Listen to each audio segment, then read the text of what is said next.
उत्तर प्रदेश का बाराबंकी शहर, जहां का रहने वाला भारतीय जनता पार्टी का एक युवा नेता, जिसकी 10 दिन पहले बड़े ही धूमधाम से बाजे गाजे के साथ शादी होती है। शादी करके दुल्हन अपने ससुराल आती है, नहीं युवा नेता के घर आती है। दिन बड़ा सुहाना गुजरने लगता है, वक्त बड़े ही रफ्तार से चलने लगता है।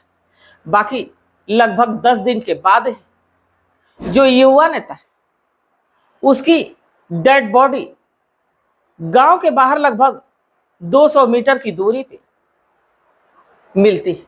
और जब युवा नेता की डेड बॉडी मिलती है तो पूरे गांव में, पूरे इलाके में कोहराम सा मच जाता है। आखिरकार इस युवा नेता के साथ ऐसा कौन किया? इस युवा नेता की हत्या कौन की? क्या किसी पार्टी वाले का हाथ था? यह बात कुछ और थी। बाकी जैसे ही सच्चाई निकल के सामने आती, वाकई रोंगटे खड़ी कर देने वाली होती। तो आखिरकार इस युवा नेता के साथ क्या हुआ, इसको जानने के लिए हमारे साथ वीडियो में अंत तक बने रहिएगा। नमस्कार, मैं सावित्री यादव आप सभी का यूट्यूब मंच पे स्वागत करती हूँ। उम्मीद है हमारी यूट्यूब की सारी फैमिली अच्छी होगी, अपना ख्याल रख रही होगी। आज मैं जिस सच्ची कहानी को लेकर आप लोगों के बीच हाजिर हूँ, बड़ी ही हैरान कर देने वाली है, रोंगटे खड़ी कर देने वाली कहानी की शुरुआत करूं उससे पहले जितने भी हमारे साथी हैं, जितने भी हमारे मित्र हैं, रोज की तरह आज आप लोगों से यही गुजारिश है कि जैसे आप लोगों ने एस की वारदात को पहले अपना साथ दिया, अपना सपोर्ट किया, वैसे ही आज भी आप लोगों से उम्मीद है। तो आप लोग अपना आशीर्वाद ऐसे ही बनाए रहिए। तो चलिए ज्यादा बात ना करते हुए आज की कहानी की शुरुआत करते हैं। दरअसल मैं बात कर रही हूँ उत्तर प्रदेश का एक शहर लगता है बाराबंकी, और इसी बाराबंकी का एक थाना लगता है राम सनेही घाट। इसी राम सनेही घाट का एक गांव लगता है सुकलन का पुरवा। इसी सुकलन के पुरवा का रहने वाला सत्यम मिश्रा, जिसकी उम्र लगभग 26 साल, ये ना सिर्फ भारतीय जनता पार्टी का एक एक्टिव कार्यकर्ता था, बल्कि ब्लॉक स्तर पे ये मंडल मंत्री भी था। इसकी एक पहचान थी, एक रुतबा था, क्योंकि अगर जो इंसान कार्य करे और अपनी पहचान बनाए तो उम्र का मोहताज नहीं होता, या किसी और की पहचान का वो मोहताज नहीं होता। इसकी खुद की एक छवि होती सत्यम मिश्रा की। सत्यम मिश्रा की शादी 14 मई 2025 को बड़े ही धूमधाम से सभी रस्मों की अदायगी होती। शादी बड़े धूमधाम से होती है, दुल्हन अपने घर आती है, यानी सत्यम मिश्रा के साथ ससुराल आती। सब कुछ अच्छा चलने लगता है, मानो सत्यम मिश्रा के जिंदगी में एक बहार सी आ गई रहती। दिन कैसे गुजर रहा था, रातें कैसे कट रही थी, ये खुद सत्यम मिश्रा को भी नहीं पता था। पर सत्यम मिश्रा एक लोकप्रिय, एक उभरता हुआ युवा नेता 24 मई की रात को अपने परिवार के साथ खाना खाता है। खाना खाने के बाद अपने भाई अमित मिश्रा से कहता है कि दरअसल वो गांव की तरफ जा रहा है और कुछ देर में वापस आ जाएगा। ये बात कहता है, अपनी पत्नी से भी कहता है और घर से बाहर जाता है। बाकी तकरीबन रात के 12 बज जाते, सत्यम मिश्रा घर वापस नहीं आता। और जब सत्यम मिश्रा घर वापस नहीं आता तो अब घर वालों की चिंता बढ़ती, सत्यम मिश्रा के नंबर पे कॉल करने लगते हैं। बाकी सत्यम मिश्रा का नंबर स्विच ऑफ आता है। अब पूरे परिवार वाले घर छोड़ते सत्यम मिश्रा को ढूंढने की कोशिश करने लगते हैं। देखते ही देखते सुबह के 4 बज जाते। बाकी सत्यम मिश्रा का कुछ अता पता नहीं। 4:30 बजे के वक्त गांव से महज 200 मीटर दूरी पे एक बांस से लटकती हुई डेड बॉडी सत्यम मिश्रा की मिलती। जैसे ही सत्यम मिश्रा की डेड बॉडी बांस से लटकती हुई मिलती, गांव में एक सनसनी सी दौड़ जाती है, कोहराम सा मच जाता है। पुलिस को फोन आता है, पुलिस की एक टीम भी घटनास्थल पे पहुंचती, डेड बॉडी को अपने कब्जे में लेती, सबसे पूछताछ करती। बाकी डेड बॉडी को देखने से कहीं चोट चपेट का निशान नहीं रहता।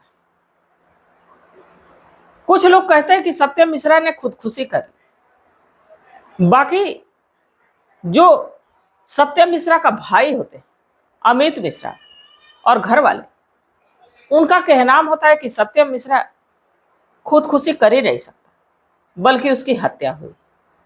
पुलिस डेड बॉडी को अपने कब्जे में लेती है, पोस्टमार्टम के लिए भेजती है और आगे पूछताछ करती है। तो जो अमित मिश्रा है वो बताते हैं कि दरअसल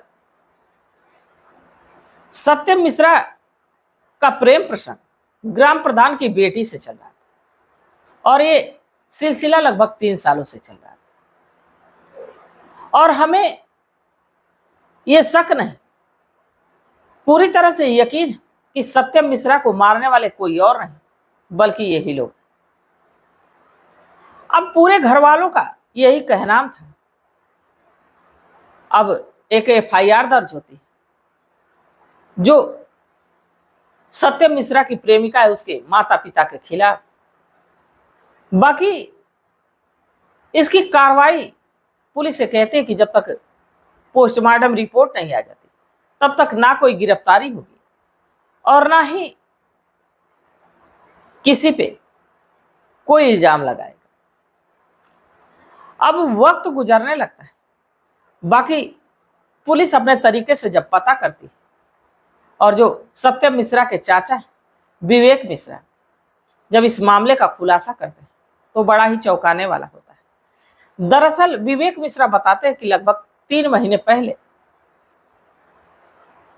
सत्यम मिश्रा और उसकी प्रेमिका का एक वीडियो वायरल होता है और जब वीडियो वायरल होता है तो जो सत्यम मिश्रा की प्रेमिका है उसके घर वाले आते हैं और सत्यम मिश्रा के घर न सिर्फ सत्यम मिश्रा को जान से मारने की धमकी देते हैं बल्कि सबको डराते हैं, धमकाते हैं और कहते हैं कि अगर जो वो उनकी बेटी के पीछे गया तो इसका अंजाम सबको भुगतना पड़ेगा। अब धीरे धीरे वक्त गुजरने लगता है।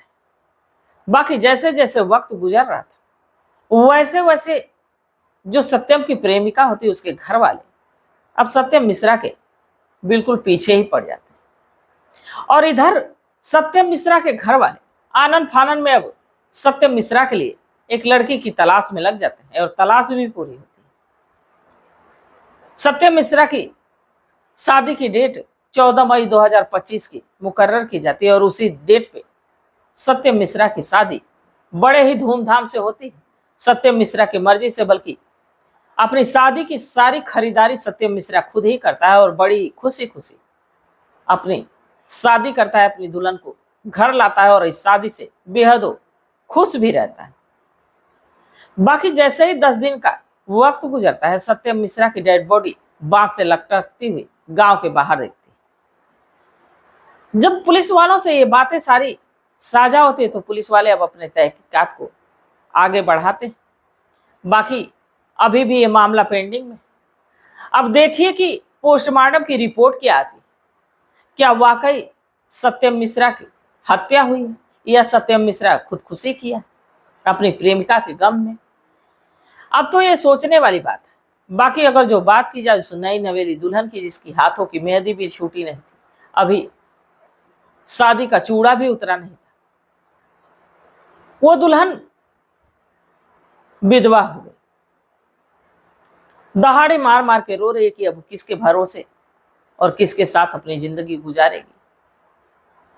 अगर जो उसके साथ ऐसा ही कुछ होना था तो ऊपर वाले से यही गुहार कर रही है कि ऐसा दिन क्यों दिखाए। अब ये तमाम बातें हैं, तमाम सवाल। इस घटना को सुनाने का मेरा उद्देश्य ये नहीं था कि किसी की भावनाओं को ठेस पहुंचाया जाए, किसी को आहत किया जाए, बल्कि बस इसलिए कि लोगों को जागरूक किया जाए, लोगों को सचेत किया जाए। और जो इस युवा नेता सत्यम मिश्रा का जो वीडियो वायरल हुआ, वीडियो वायरल करने वाला कोई और नहीं बल्कि सत्यम मिश्रा की प्रेमिका ही करती। तो इस पे आप लोग क्या सोचते हैं? आप लोगों की क्या सलाह, आप लोगों की क्या राय? क्या सत्यम मिश्रा की प्रेमिका की गिरफ्तारी होनी चाहिए। क्या वाकई इन्हीं लोगों का हाथ है?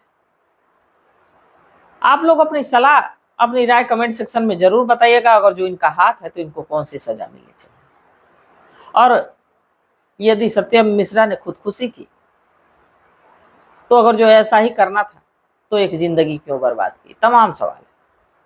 आप लोग अपनी सलाह, अपनी राय कमेंट सेक्शन में जरूर दीजिएगा, क्योंकि आपके मशवरे का हमें बेसब्री से इंतजार रहता है। तो तब तक आप लोग अपना ख्याल रखिए, अपने परिवार का ख्याल रखिए, बाल बच्चों का ख्याल रखिए। मिलते हैं कल एक नई वीडियो के साथ, तब तक के लिए जय हिंद, जय भारत।